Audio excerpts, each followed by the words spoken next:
మీరా రండమ్మా, ఇలా కూర్చోండి. అలాగే, కమా.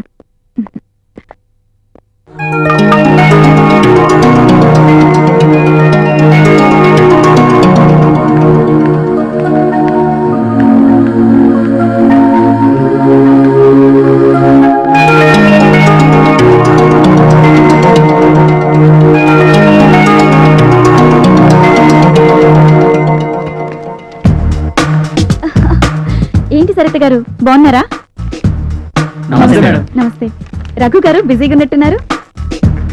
చెప్పండి అమలాపురం ప్రొడ్యూసర్ గారు. మేడం, మీ డేట్స్ కోసం వచ్చాను, మీరు చెప్పండి. మేడం, నా పేరు విఘ్నేశ్వరరావు. ఫస్ట్ టైం డైరెక్షన్ చేయబోతున్నాను.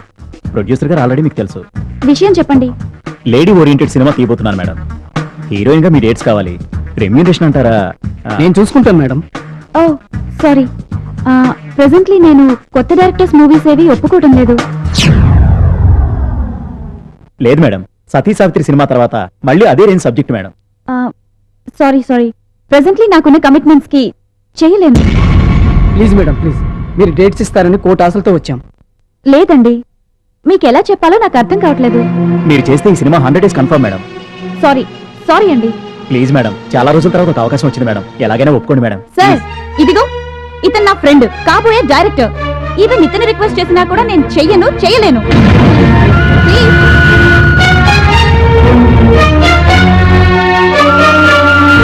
మేడం, చెప్పండి మీరు. నా పేరు నటరాజు, డాన్స్ మాస్టర్ని.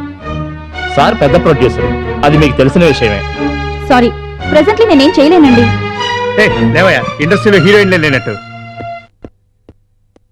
సారీ మేడం, మళ్ళీ కలుస్తాను. సారీ, ఏం తీసుకుంటారు? ఉమా, జ్యూస్ తీసుకురా.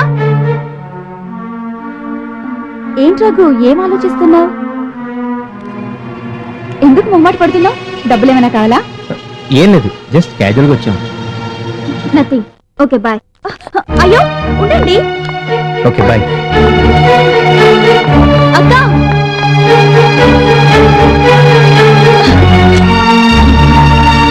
వెన్నెలా, ఏడవద్దు. ఏంటక్క కూర్చోకుండా వెళ్ళిపోతున్నారు? నేనంటే కోపమా? చాచా, అలాంటిదేం లేదు. అమ్మా నాన్న వాళ్ళు చాలా తొందరపడుతున్నారు. నేను కూడా మ్యారేజ్ చేసుకోవాలని నిర్ణయించుకున్నాను. ఓ వెరీ గుడ్, కంగ్రాచులేషన్స్. అమ్మగారు జ్యూస్ అండి. అమ్మా నాన్నని పిలు. అట్లాగే అమ్మా. తీసుకోక. అందుకే కొత్తవేవి ఒప్పుకోవట్లేదు. కాల్ షీట్స్ అన్ని క్యాన్సిల్ చేస్తున్నాను. అన్ని సవ్యంగా జరిగితే పెళ్లి పెద్దలు మీరే. ఎవరా పెళ్లి కొడుకు? సరితక్క, మా అమ్మ, మా నాన్న. నమస్తే. నమస్తే. నమస్తే అండి. నాన్న, మీకు రఘు అని చెప్పానే, మీరే. చాలా సంతోషం. ఓకే, వెళ్దాం. సరే. నమస్తే మ్యామ్, రామకృష్ణ మేనేజర్ మాట్లాడుతున్నాను. చెప్పండి మేనేజర్ గారు. మీరు చెప్పినట్లుగా ప్రొడ్యూసర్స్ అందరితోనూ సెటిల్ చేస్తాను ma'am. One more thing ma'am, Raghu Saritha గారు వాళ్ళు మీ కాల్ షీట్స్ కోసం వచ్చారంట, కలిసారా మేడం? అవునా? మరి ఆ విషయం ముందే చెప్పలేదేంటి? నాకు ఇప్పుడే తెలిసింది మేడం. సరే, నేను చూసుకుంటాను. టేక్ ఇట్ ఈజీ రఘు, ఇలా జరుగుతుందని నేను ఊహించలేదు. వెళ్ళాం కనుక అసలు విషయం తెలిసింది. నీకంతా మంచి జరుగుతుంది. Deep break. నేను వెళ్ళి చంటిని పంపిస్తాను. Bye, take care.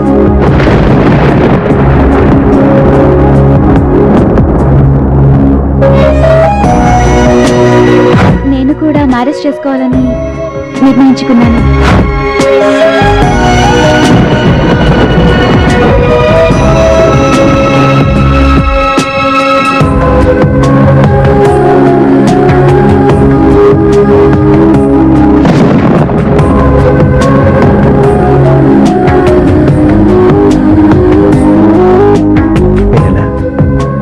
నువ్వెవరివో, ఎక్కడి నుంచి వచ్చావో తెలీదు,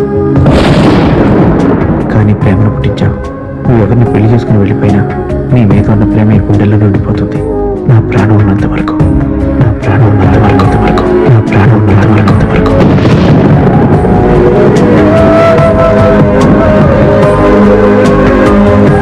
ఏంటి, వర్షం వస్తుందని ఫంక్షన్స్ రావట్లేదా?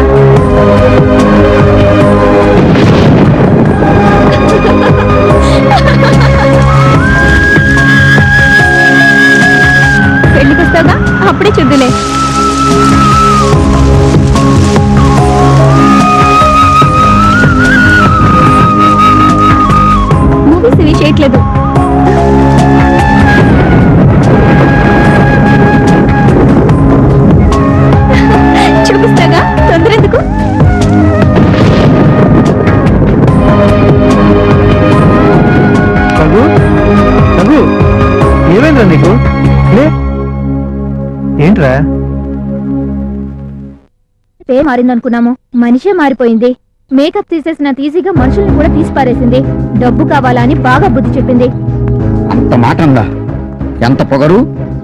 మీరున్నాడి, ఈసారి నేను వెళ్ళి దాన్ని నిలవేస్తా. ఎంతలోనే ఎంత మిడిసిపాటు. అసలు ఈ రోజుల్లో ఎవరు నమ్మాలో నమ్మకూడదో కూడా అర్థం కావట్లేదు. ఈసారి ఆ పిల్ల కనిపిస్తే 4 దులిపేస్తా. పోన్లేండి అంకుల్, ఆమె ఇష్టం ఆమెది.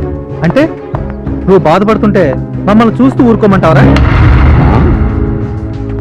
ఆగిపోయారే? నా గురించి అనుకుంటా మీ సమావేశం. మీ అందరికీ నన్ను బాగా తిట్టాలనుంది కదూ? లేకపోతే ఏంటమ్మా, నువ్వు చేసిన నాన్న బాగుందా? ఎప్పుడు నేను నా గురించి ఆలోచించుకోవటం అలవాటైపోయింది అంకుల్. ఎంతైనా హీరోయిన్ని కదా, పైగా డబ్బు మనిషిని. అలా అనకపోతే ఎలా? అంకుల్, ఒక సమస్య నుంచి తప్పించుకోవడానికి అనుకోకుండా హైదరాబాద్ వచ్చాను. మీరు నన్ను కూతురుగా భావించి ఆశ్రయం ఇచ్చారు. రఘు నాకు చక్కని జీవితాన్ని ప్రసాదించి ఎవరికీ అందనంత ఎత్తులో ఉంచాడు. ఇంత చేసిన మీ అందరికీ నేనెప్పుడు రుణపడి ఉంటాను. నేనే చెబుదామనుకున్నా నా పెళ్లి విషయం, కానీ మీకే ముందు తెలిసింది. అంకుల్, మీ కూతురుగా భావించి మీరంతా ఒక్కసారి మా ఇంటికి వస్తే నేను పెళ్లి చేసుకోబోయే వరుణ్ణి చూపిద్దామని నా ఆశ. అది కాదమ్మా, రఘు రఘునా? తన్నెలా మర్చిపోతాను. రఘు, నువ్వు కూడా రావాలి. నేను రఘుతో వస్తాను, మీరు వెళ్తూ ఉండండి. దయచేసి కాదనకండి. సరే పదండి.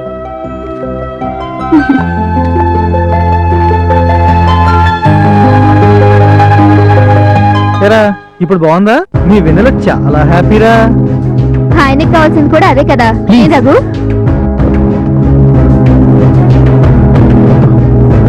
వెళ్దామరా. నువ్వు ఈ జన్మలో మారవరా. నీ ఫ్రెండు మూగ మనసుల సినిమాలో అక్కినేనయ్యా. పద. నాతోనే ఆడుకుంటావే, చెప్తా నీ పని.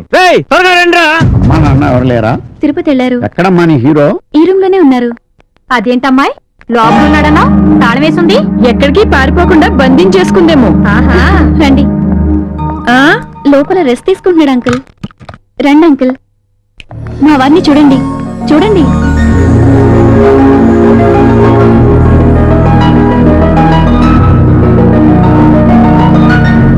మ్యూజియంలో పెట్టినట్టు బంధించేసింది.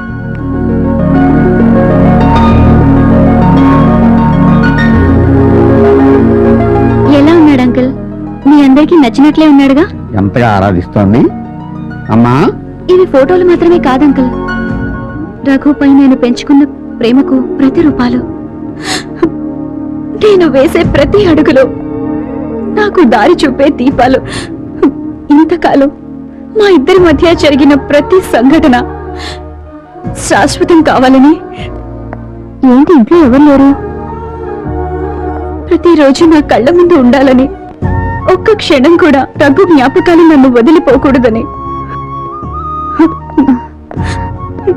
నా ప్రతి ఫీలింగ్ ని రఘుతో చెప్పుకుంటూ నీ జీవితంలోకి నన్ను ఎప్పుడు ఆహ్వానిస్తావని అడుగుతుంటాను. సినిమా హీరోయిన్ అయ్యాక నీ గర్వం వస్తుందేమో అని అపార్థం చేసుకున్నావమ్మా. కానీ నీకు ఒక మనసు ఉందని ఇప్పుడే తెలిసింది.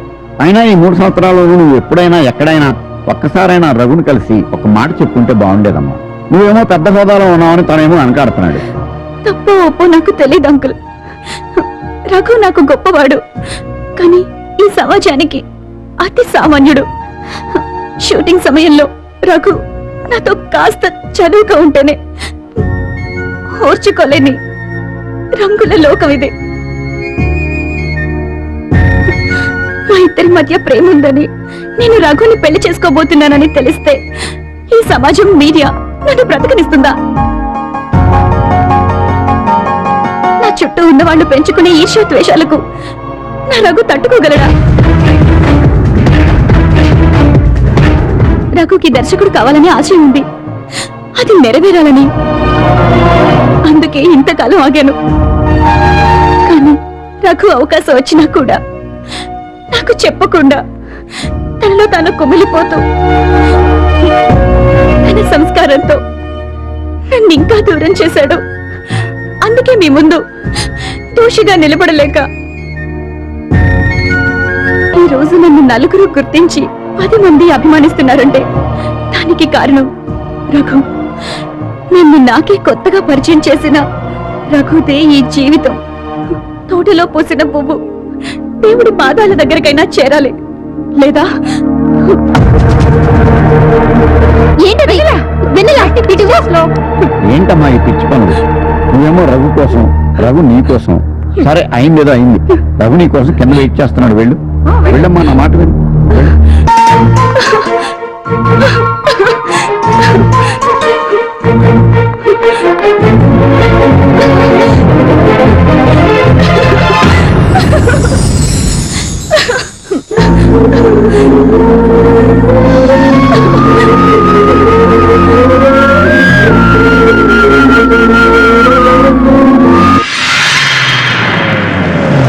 బట్టలు తీసుకురండి రా.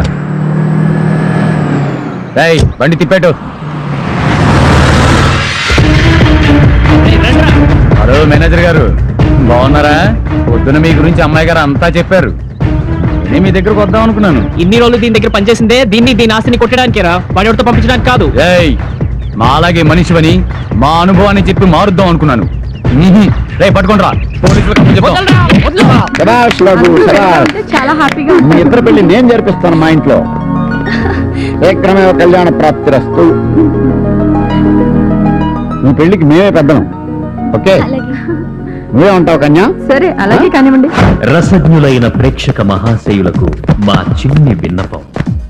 మా ప్రేమికుల్లాగా వృత్తి ధర్మాలను గౌరవిస్తూ వారి వారి లక్ష్య సాధనలో ముందుకు సాగాలే తప్ప నేటి సమాజంలో లాగా ఒకరిపై ఒకరు అఘాయిత్యాలకు పాల్పడకుండా, కక్షలు పెంచుకోకుండా నిజమైన ప్రేమకు కాలమే సమాధానం చెబుతుందని ఓర్పుతో నమ్మకంతో ముందుకు నడిచాడు మా అసిస్టెంట్ డైరెక్టర్ రఘు. తల్లిదండ్రులకు ఇచ్చిన మాట కోసం ఎన్ని అవమానాలు అడ్డంకులు ఎదురైనా అధిగమించి డైరెక్టర్ అయి మనందరికీ ఆదర్శంగా నిలిచాడు. ముందు కూడా పేరు ప్రతిష్టలు సంపాదించాలని ఆశీర్వదిద్దాం. ఇట్లు Vijayasai creations. Thank you ma'am. ఆ లొకేషన్ డబ్బులు ఇదిగో. ఇంకా 2-3 రోజులు నువ్వు షూటింగ్ చేసుకోవచ్చు. రెంట్ చీప్ కదా. మా ప్రొడ్యూసర్ డాక్టర్ సంజయ్ గారిని మాట్లాడాల్సిందిగా కోరుతున్నాను. సినిమా ప్రివ్యూ చూసిన వారందరూ ఈ సినిమా సిల్వర్ జూబ్లీ అని చెప్పడం నాకు చాలా ఆనందంగా ఉంది. చిత్రంలో పాటల్లాగే చిత్రం బాగుంటుందని ప్రేక్షకులకి ప్రామిస్ చేస్తున్నాను. ఇదొక ప్రొడ్యూసర్గా కాదు, ఒక ప్రేక్షకురాలిగా చెప్తున్నాను. Once again thank you everybody. Thank you. రా సరిత. కంగ్రాచులేషన్స్ రఘు. ప్రివ్యూ చూసిన తర్వాత నేను డిసైడ్ అయిపోయినాయా. ఏం సినిమా అయ్యా, సిల్వర్ జూబ్లీ సినిమా అయ్యా. ఏం పాటలు, ఏం మాటలు, ఏం ఫైట్లు, సూపర్ అయ్యా. ఇదిగో తీసుకో, నీకెంత డబ్బు కావలిస్తే అంత. Next cinema, sorry sir, next cinema కూడా మేడం గారికే చేస్తున్నాను. లేదండి, అంతా తనిష్టమే. రఘు, ముందు జరిగిందంతా మనసులో పెట్టుకోకు. రఘు డబ్బు కోసం పనిచేసే మనిషి కాదండి. చేస్తానులేండి. అబ్బా, సిల్వర్ స్క్రీన్ కి ఏం డైరెక్ట్ ని పరిచయం చేశారండి. మీ సినిమా సూపర్ హిట్ అయ్యా.